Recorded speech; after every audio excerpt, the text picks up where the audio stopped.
we now have the details of the Chicago Bulls contract with Terry Taylor, and the front office actually worked a nice bit of flexibility in his contract. We'll talk about that.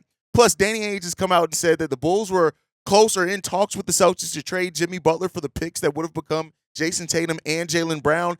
And KC Johnson has also released now that the Bulls were reportedly close to signing the big three of LeBron, D. Wade, and Chris Bosh had they been able to trade Luol Deng to the Los Angeles Clippers. We're going to talk about all that and more right after this. You are now tuned in to Chicago Bulls Central, your number one place for all Chicago Bulls news and content.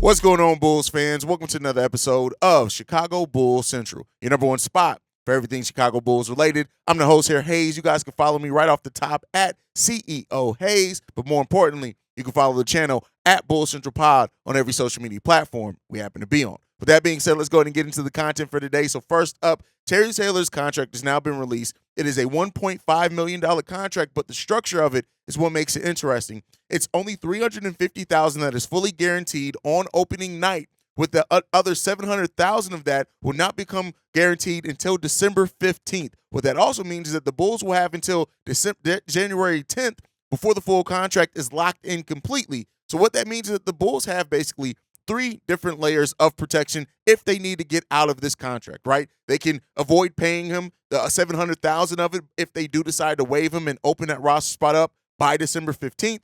And even if that does become fully guaranteed for the amount, they still can get out of the contract with no penalty by January 10th, meaning if the Bulls leading up to the trade deadline or anything else need to open up a roster spot, they can go ahead and waive Terry Taylor. This gives them flexibility with their 14th and 15th roster spots. When you also factor in that Carlik Jones is only guaranteed until it's not fully guaranteed until October 16th, I believe it is. So the Bulls have flexibility on their roster. And for a team that we know was going to try to avoid the luxury tax, we talked about how close they were to that luxury tax bill, factoring in Terry Taylor's or any veteran minimum contract. They now have that built-in flexibility as well, where they can still operate below the luxury tax, can open up two roster spots at least pretty easily if need be. And so just smart dealing by the Chicago Bulls. Nothing like too amazing, but we've talked about how the Bulls could be set up to be a little bit more active in in the trade deadline. And because of that, factoring in this type of flexibility makes sense. So, we'll end up seeing the second season of Terry Taylor's contract is not fully guaranteed until July 7th either. So they can come off that anytime that they need to and not have to pay that second year of his contract as well. Again, if they need to open up a roster spot next offseason. So, again, Bulls being smart here, working in some flexibility, and that's just what you want to see. The Terry Taylor deal, I know a lot of Bulls fans kind of, they were hoping for like a Christian Wood or something like that. But Terry Taylor is still a player that, if nothing else, is going to be able to come in, get you tons of rebounds, be active, be that energy guy, which is kind of what you want on the back end of your bench at that 15th roster spot. But all right, let's go ahead and move on to it. So reportedly via KC Johnson, the Bulls were close to landing the big three. And we'll go ahead and play that clip now. I mean, I was reporting it hard at the time, and everyone's calling me crazy, saying that it was made up. I was working at the Tribune at the time. I was well sourced on that story, and it was legit close here. Thank you. Yeah. Thank you. Thank you, KC Johnson. It was. Thank you. It was legit close here. Trust me on this one. And I got called an idiot. I get called an idiot often, mostly home. But I got called an idiot a lot. Then said, "Oh, they hatched the plan at the Olympics, and it was always going to be the Heat, and they were just playing the Bulls." No, that's not accurate. In fact, the Bulls tried. It's now well documented. If the Bulls have been able to trade Luol Deng to the Clippers, which they had talks about doing, that big three would have been in Chicago. Trust me on that one. It just was close to happening. And when it didn't, it's well documented now. The Bulls pivoted and did Carlos Boozer and a bunch of great role-playing depth and, kicked the Heat's butt until it mattered in the conference finals.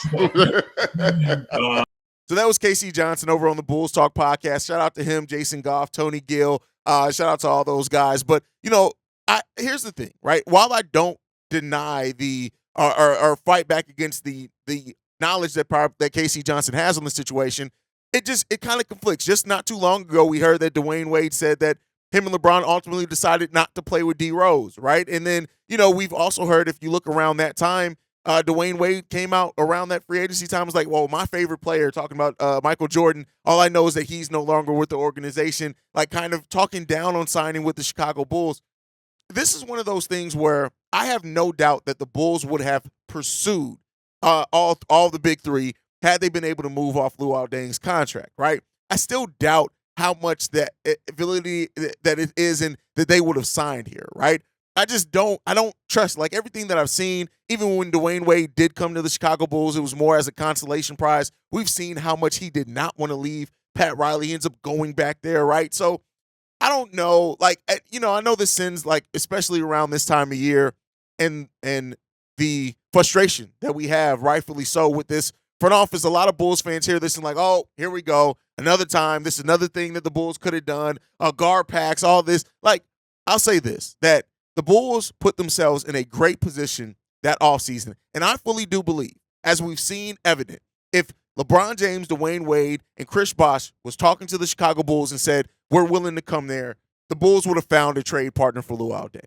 I don't think that there's a world in which it was this sure thing that was going to happen and the Bulls wouldn't have made it happen. Because as we've seen in the NBA, if you need to dump a contract, there's always a team that's willing to do it, and there's always a way that you can do it. Would the Bulls have had to include some first-round picks? Absolutely. But at that point, it's more than worth it. So, I like I said, I just doubt the validity of it. I think they were always destined to go to Miami. No sales tax, things like that. Pat Riley just being Pat Riley as well.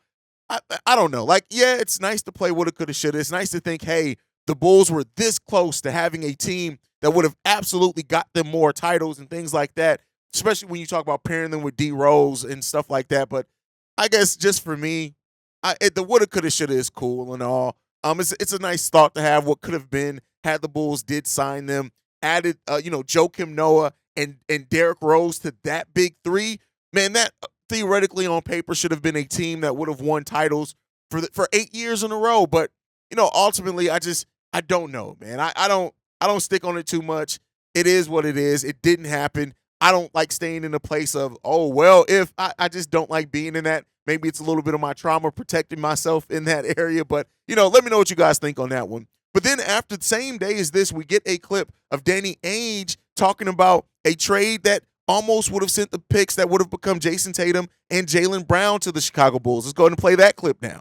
Some of the best trades I ever made were the ones that I wasn't able to make. Like I was trying to get Jimmy Butler from Chicago when I was in Boston, but they wanted a lot. Right. And so we didn't do it because it would have, and it ended up would have been Jaylen and Jason.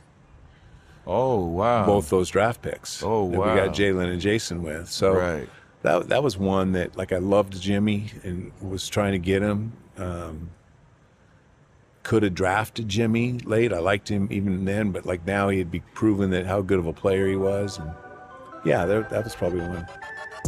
And again, Danny Ainge saying that, they're glad that they would have. And this one makes me feel a little bit better because it's not the Bulls like backing out or not getting something done on this. This was the Celtics and Danny Ainge being who Danny Ainge, saying, hey, man, I don't know if we should include all these assets. This is what the Bulls want.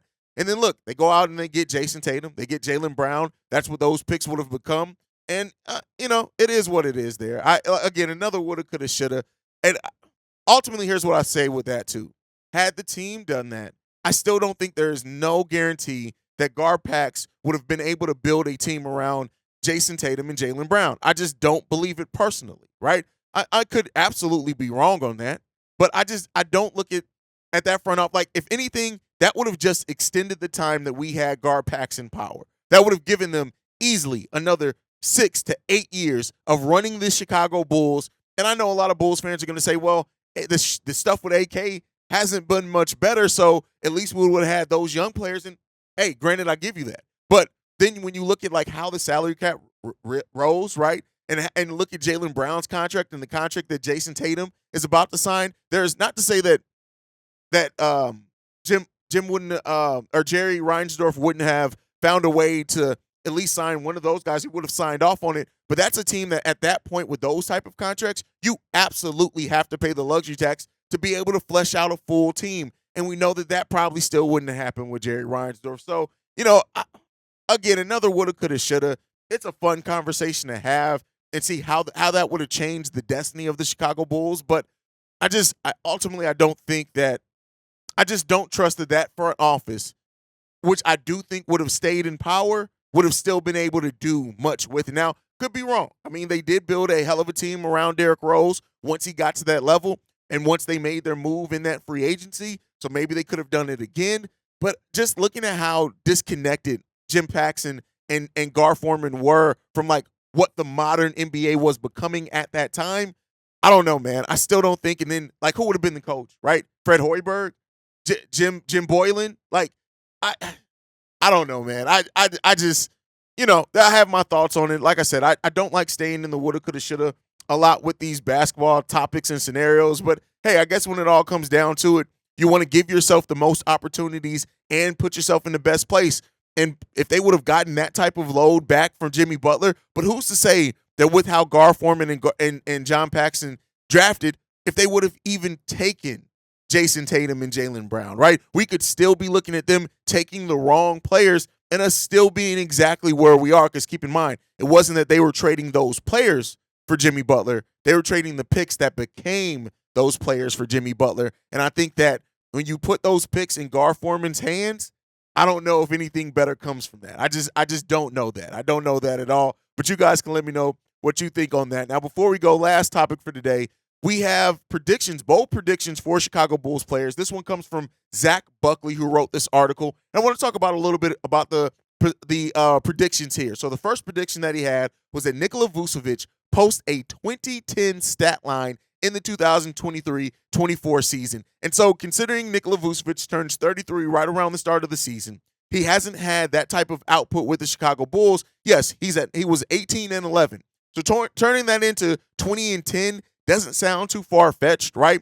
When you look at he had shooting splits last season of 52% from the field, 34.9% from three-point range, and 83% last year from the free throw line, there's enough in that to say that Nikola Vucevic could easily get to a 20-10 spot by being even more efficient. And then when you look at, he did average over 14 shots per game. So it really comes down to this, I think. If Vooch is to get a 2010 stat line, it would have to come down to Billy Donovan actually running more sets for Nikola Vucevic in ways that actually make sense for Vooch's skill set. And we haven't seen Billy do that at a consistent level in a while, right? So, it can happen. Easily tweaks. When you look at averaging 18-11, getting one more shot per game gets you at 20-10, right? 20-11. So it could be possible. I would say this is that if Vooch does have a 2010 stat line for the season, it would mean to me that we prioritize him a little bit more in the offense. I'm not mad at that at all. Now, the next prediction that Zach Buckley had in this article was that Javon Carter averages the fourth most minutes on the Chicago Bulls next season. That's going to be behind players like Zach LaVine, Jimmy Butler, I wish, Zach LaVine, DeMar DeRozan, and Nikola Vucevic.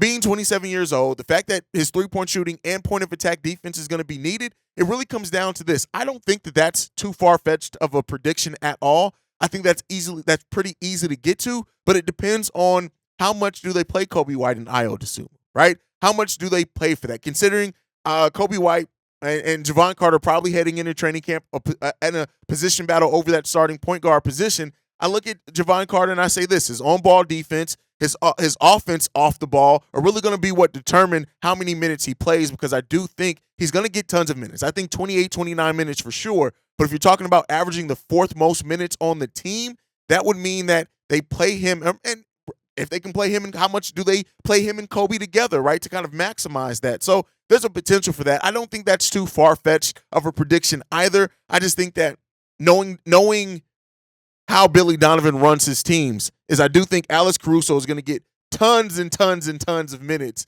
And so, we'll see how that ends up shaking out and what they end up playing all these players at. But okay, moving on from that, let's get into the next one, and that is Torrey Craig starts over and plays more than Patrick Williams. That was the last prediction by Zach Buckley on this article, and here's what I'll say to that. I hope that that's not true. I just hope that Patrick Williams comes in and performs in a way that he deserves that starting role and those minutes. But here's what I'll say. I don't think this is a far-fetched prediction either. I think when you look at Torrey Craig and the fact that you can bet on his production, you can bet he knows also how to get his out. He knows and understands how to be a role player at the NBA level. And you cannot overlook how important that is for a team like the Chicago Bulls, especially when you have a player like Patrick Williams, who has been inconsistent in his output and his effort at times, right? And so Torrey Craig absolutely has that opportunity to come in. And this is not to crap on Torrey Craig at all. I like Torrey Craig. I like what he brings. Heck, I already have a video on the channel that, Patrick Williams better be prepared because Torrey Craig is coming for that. And if you allow a 32-year-old to come in and take over your starting spot, man, listen, all those naysayers for Patrick Williams, they get a dub in that case. They get a big dub in that case, and let's hope that Patrick Williams comes in and performs. But I tell you what, I know a lot of people don't think that prediction is too far off, and some people are even calling for Torrey Craig to possibly get that starting position outright from Patrick Williams and let Patrick Williams thrive on the bench, right? So, we'll end up seeing. It really comes down to that mindset change that we've heard about from Patrick Williams, right? Is that legit? Has he legitimately changed his mindset to where now he's going to be better at filling that role, right?